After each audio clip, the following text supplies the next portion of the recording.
So here we have April the 9th, we have the World Bridger Wave spell.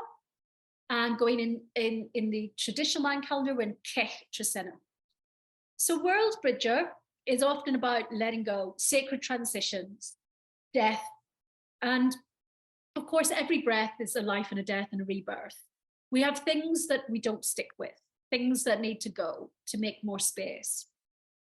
So we will all probably have a little bit of transitional energy, not to mention that Pluto in Aquarius is doing its thing.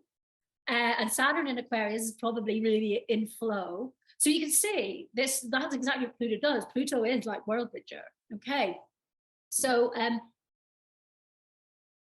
again, it's very aligned. Okay. And then Trisena the Trisena of Keh is like the deer. The wilderness is very important to Keh. Keh has strong leadership. It's the new leadership. Okay. So there can be this sense of, well, what I want to say is Keh relies on nature to have its leadership. It's not in a skyscraper.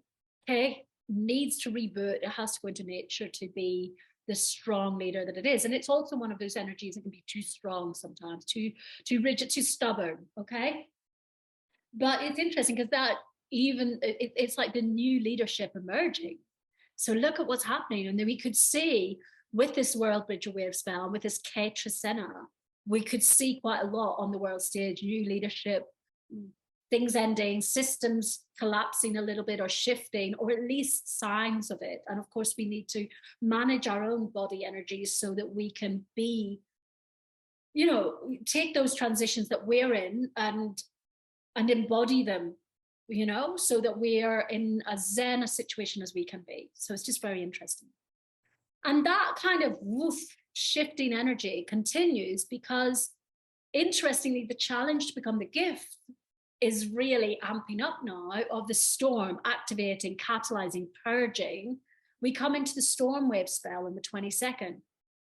So yeah, there's a sense that it can be quite strong transformational energy.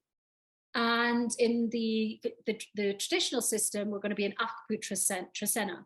So there's strong leadership in there as well. Akpu energy people are leaders, and there's a spiritual leader energy to that as well. But again, sometimes they can be shining too hard or too domineering. They have to understand the role of other people around as well. But it is generally a very strong sign. Okay, so there's this sense of transformation and really knowing then and stepping into a deeper sense of who we are. And then, boom, right at that same time, and this is, people don't look at these systems together, right at that same time, that Guru Chandal Yoga, this Jupiter Rahu divine spark energy comes in. You cannot write this stuff, and people are not looking at this. Look at it. It's just there. We dance in time. So this is that energy of saying, so we're working up to this crescendo, okay? Very important, okay? And that crescendo sits there until July.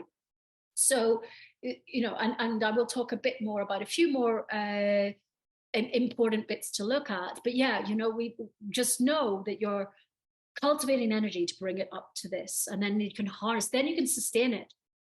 Some people burn out too early, they peak too early. So this hopefully will help you to prepare. Okay, so April is really spiritual spring cleaning to find these new leadership energies, and then coming into big interpersonal, transpersonal community activations. Everyone has a divine spark somewhere in their chart, and it's the ability to think bigger and to utilize the seedy energy, and new healing insights are likely to seed.